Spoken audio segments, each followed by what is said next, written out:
atau kriteria penilaian itu yaitu suara depan, tengah, ujung, irama, sama kualitas atau mutu suara itu sendiri. Jadi dari 5 kesatuan itu tidak bisa dipisahkan.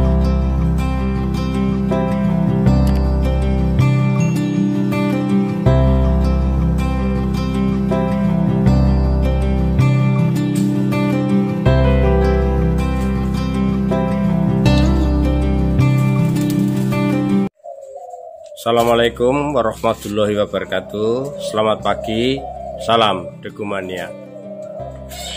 Pada pagi hari ini saya mohon maaf karena lama kita tidak ketemu. Karena apa? Karena di musim-musim sekarang ini kan kita banyak lomba ya, dan kita lebih fokus pada penangkaran tergu Kelantan, sambil saya itu menghimpun beberapa pertanyaan-pertanyaan dari teman-teman, khususnya teman-teman pemula yang ada di wilayah Kabupaten Jember dan teman-teman pemula tergu Kelantan yang ada di seluruh Indonesia. Alhamdulillah pada pagi hari ini dari beberapa pertanyaan itu ada yang perlu saya jelaskan kepada teman-teman pemula, yaitu pertanyaannya sangat menarik. Suara tergu Kelantan yang memenuhi kriteria lomba. Jadi alhamdulillah bahwa teman-teman pemula ini sudah ada perkembangan begitu, sudah ada peningkatan wawasan tentang tergu Kelantan Indonesia. Nah, untuk itu pada kesempatan ini pertanyaan-pertanyaan itu akan saya jawab, yaitu bagaimana sih suara tergu Kelantan yang memenuhi kriteria lomba.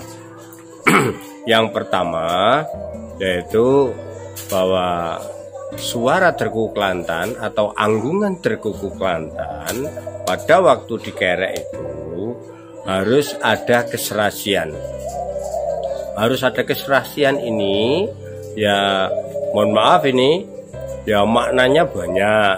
Jadi tidak hanya kalimat serasi itu yang bagaimana, tidak. Itu kalau kita jabarkan itu ya mulai dari suara depan, suara tengah, suara ujung, kemudian irama dan kualitas atau dasar suara burung tergu Kelantan itu harus serasi secara keseluruhan atau secara kumulatif begitu.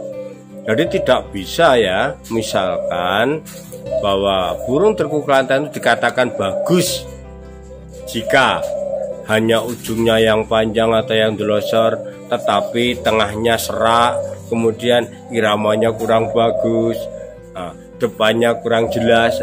Makanya jadi tidak hanya didominan oleh depannya saja atau tengahnya, suara tengah saja atau suara ujung saja. Jadi semua itu merupakan satu kesatuan yang akan dinilai oleh juri penilai pada waktu burung itu digantang di lapangan. Karena apa? Karena banyak pemula itu, mohon maaf ini Bapak, ini ada suara ujungnya panjang tapi tengahnya serak, kemudian iramanya jelek. Itu apa bagus di lomba? Ya saya jawab tidak bagus, kan begitu. Karena apa? Karena hanya dominan suara ujung. Padahal yang dinilai atau kriteria penilaian itu yaitu suara depan, tengah, ujung, irama, sama kualitas atau mutu suara itu sendiri.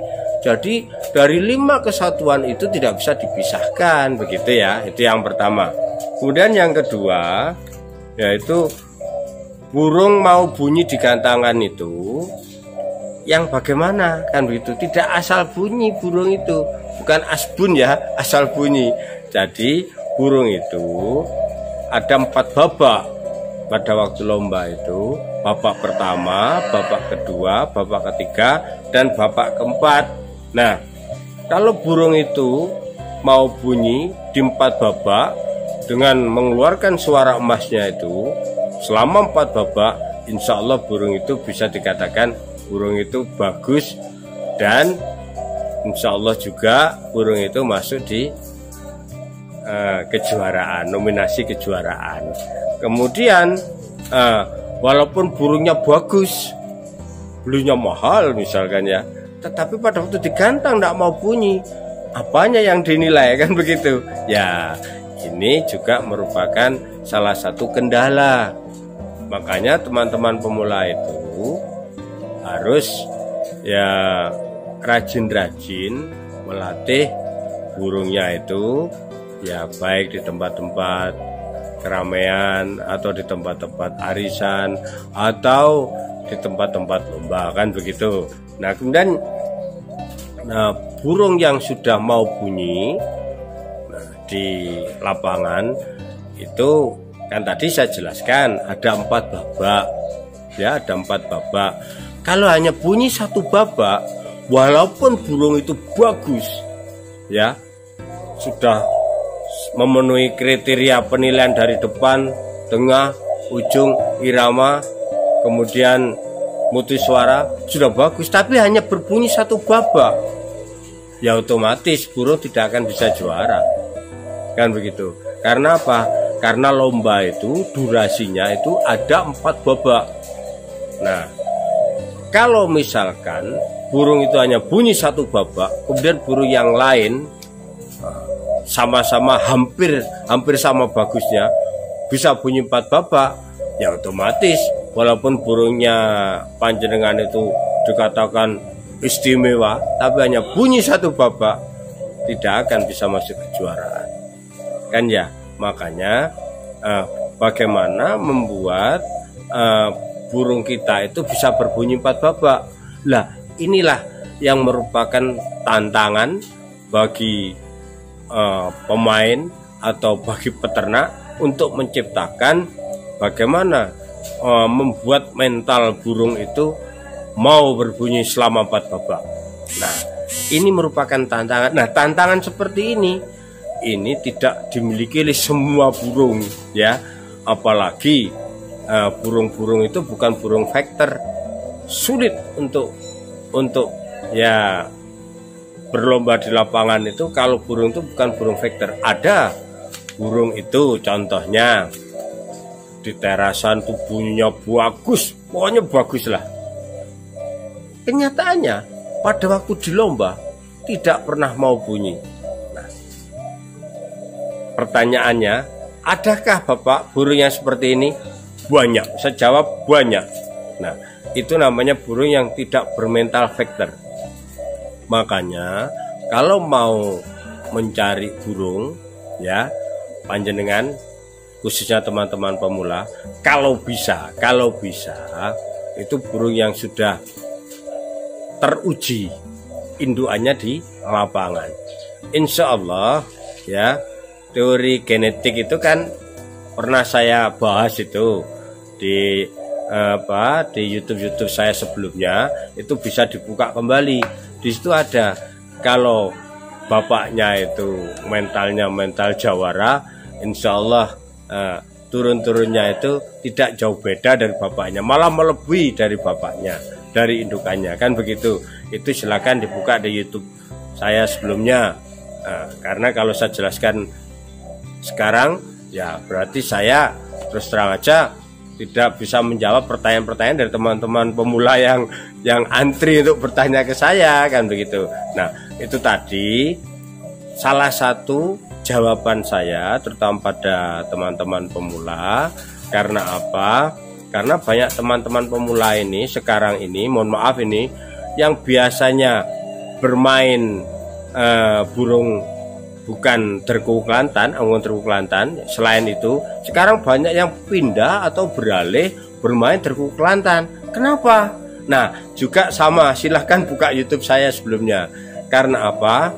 Karena burung terkuk Kelantan ini memang terus terang saja lebih menjanjikan, lebih punya prospek, dan lombanya lebih fair, kan begitu ya.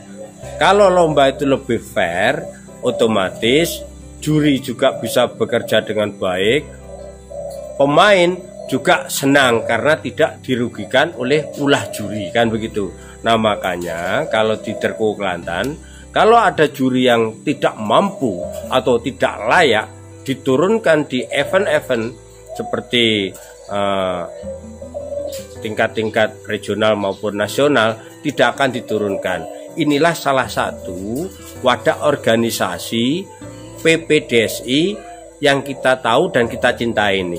Makanya untuk teman-teman tidak usah khawatir, kalau mau ingin lomba Derkuku Kelantan di mana saja, tidak usah was-was ya, tidak usah was-was, gek-gek atau jangan-jangan jurinya tidak fair. Saya stressing ya bahwa juri Derkuku Kelantan di lapangan lebih fair play. Jadi kalau tidak, beri masukan kepada panitia dan langsung kita laporkan kepada ketua organisasi pusat, insya Allah akan di-cut itu. Karena apa? Karena banyak juri-juri yang lebih bagus. Saya kira itu yang bisa saya sampaikan pada pagi hari ini, sehingga teman-teman pemula bisa lebih confident, kan begitu. Wassalamualaikum warahmatullahi wabarakatuh. Salam Derkumania.